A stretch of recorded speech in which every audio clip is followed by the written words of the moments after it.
When I was a kid, my father sometimes told me at bedtime that if I closed my eyes and didn't open them for a long time, all the demons would blow away. Yesterday I turned 60, but I still take his advice. Not because I'm sentimental or want to keep the memory of my father alive. I just can't think of a better solution. To get away from all the demons that haunt Freeburg, I'd need to wear a blindfold 24/7. Plus, it's a good idea to act blind when talking to reporters. At least that's what my colleagues say. They're afraid of press conferences. But for me, it's more like a confessional. No matter what lies you tell, you're privately thinking the honest answers. It helps me remember who I am. The fact that I'll be reading all about it in the papers tomorrow is a small price to pay. Call it penance for the preacher.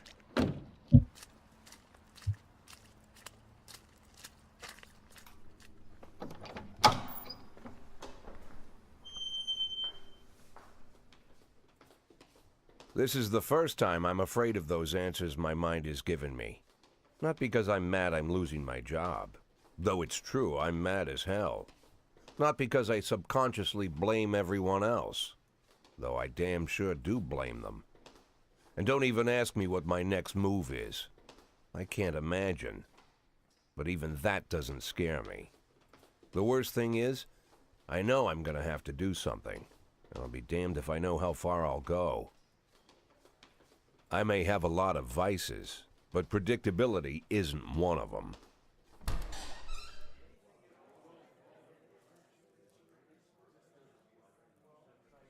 I learned a long time ago how to drive away the swarming demons. But what do you do when they're trying to rip your soul from your skin? Shutting my eyes tight as I can. The best solution remains the same: play blind. I just hope the reporters think I was blinded by the camera flash.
How's the back today, Mr. Boyd? Same as usual. How did the press conference go? You can read about it in the newspapers tomorrow.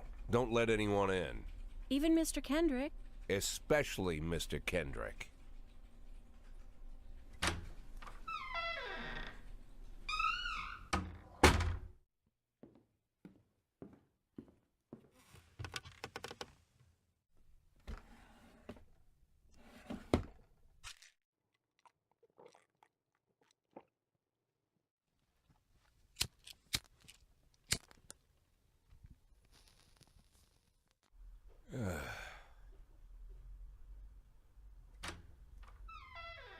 As soon as I heard the door creak, I knew what face I'd see.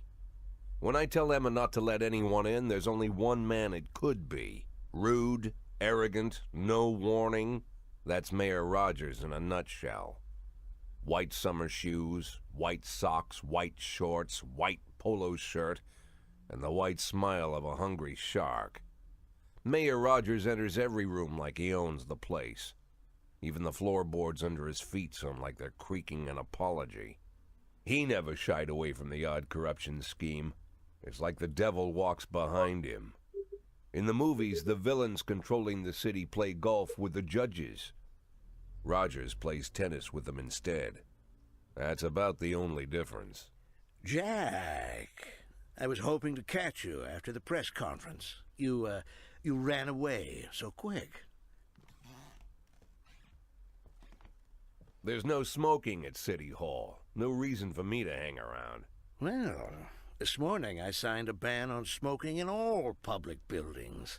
Soon you won't be able to smoke here either. Soon enough, I won't be here at all. That's what I wanted to talk to you about. The people of this city like you, Jack. The police chief of all people. Don't betray that, Jack. Don't get wrapped up in any schemes. Sit nice and quiet for the next 180 days, and you'll be remembered as a hero. That's the only thing that you still have left. Be the hero. Then how am I supposed to scrape together a retirement fund?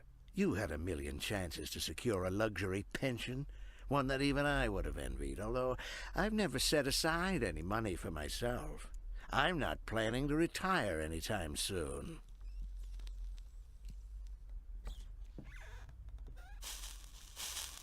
"180 days of quiet, Jack.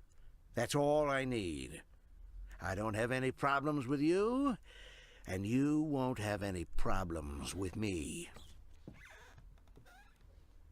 I have a new assistant, Troy Starr. If you have something to tell me, call him. But try not to bother him. He's a busy man." I'll do my best. "And quit smoking up the office. One of my friends will be using it soon."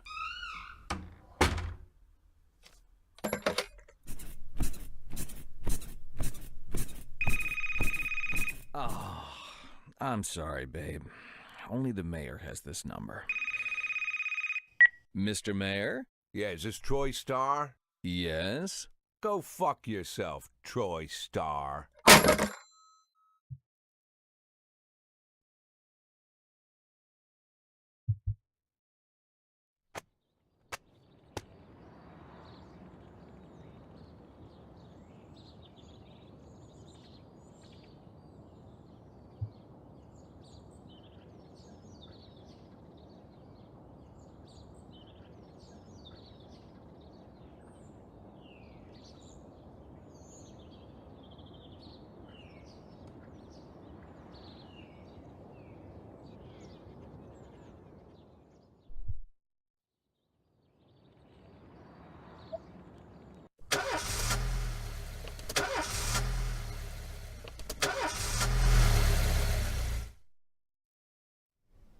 Cops don't use the police station cafeteria anymore.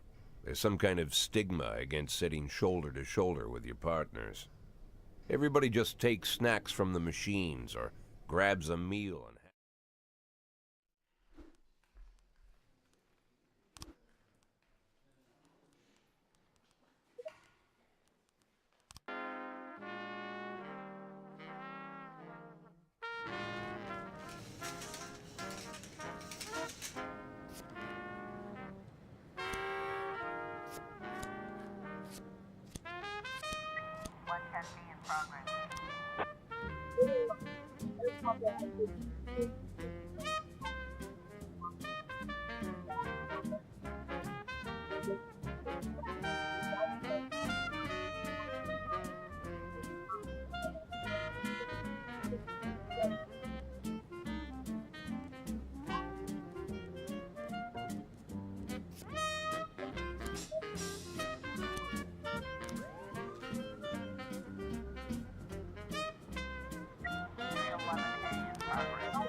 Used to be, when I asked Kendrick to stay late at the office, he liked to grumble, slumped shoulders, blank stare, wrinkled skin.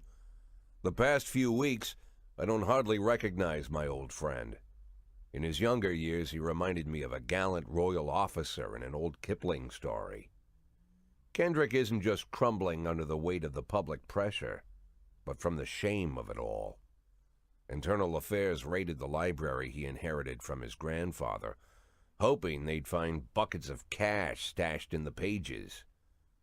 Heard about the look on his face, the fearless policeman standing helpless in horror. I've known Francis for 30 years. The past 20 years he's played loose with the law. And I know that at a certain point every stolen dollar brings more misery than anything else. Probably sounds crazy, but I sympathize with the guy. What can I do? Your friends are your friends, and these are the waters we swim in.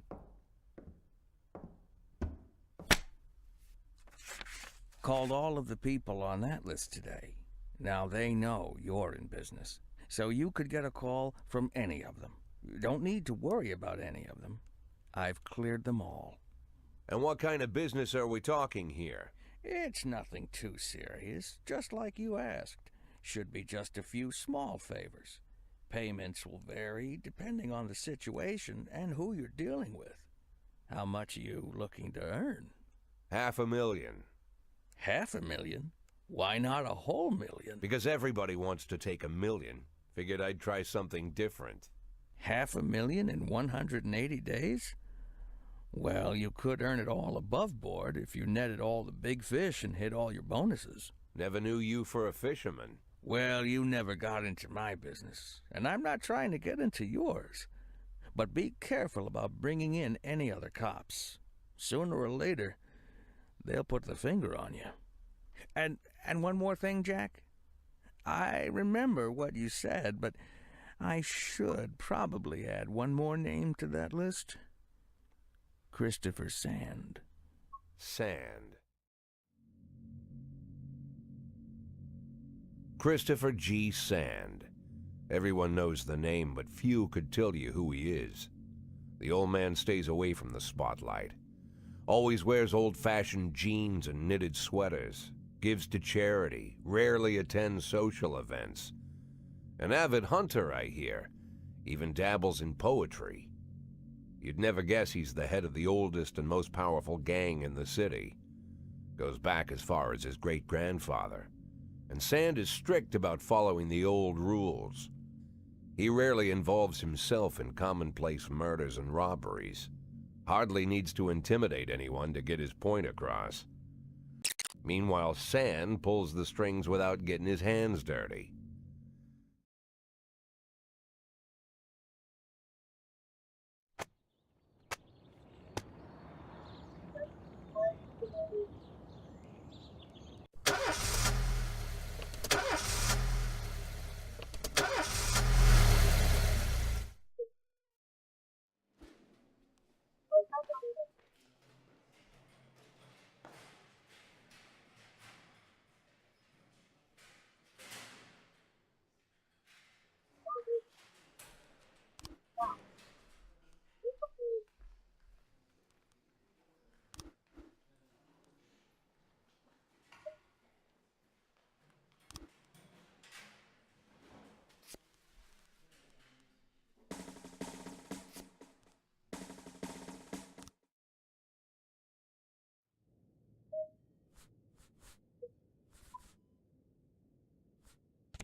In progress. In progress.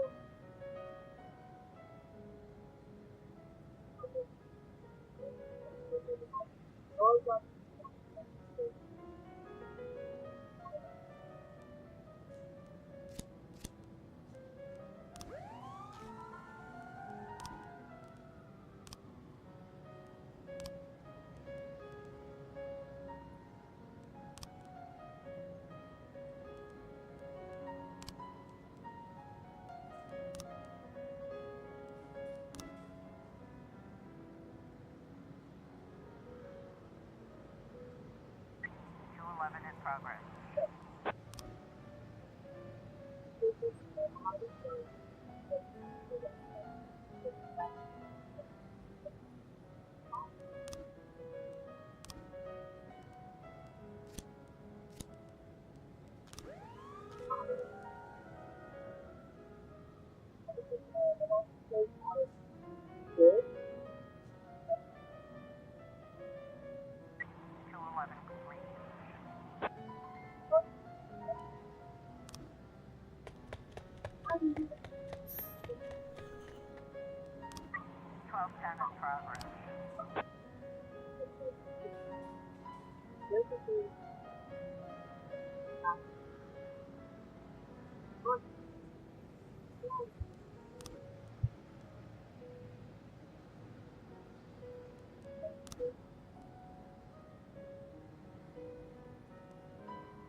We've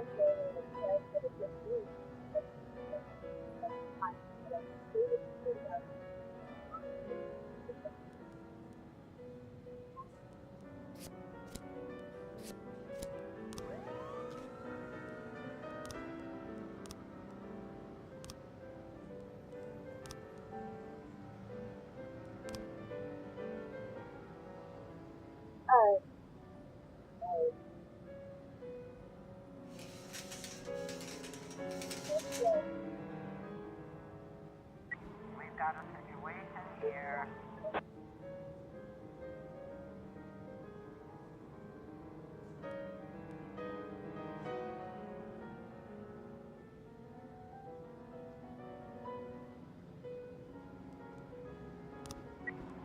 Eleven.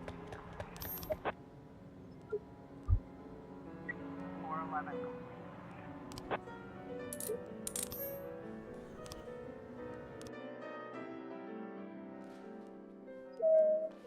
complete.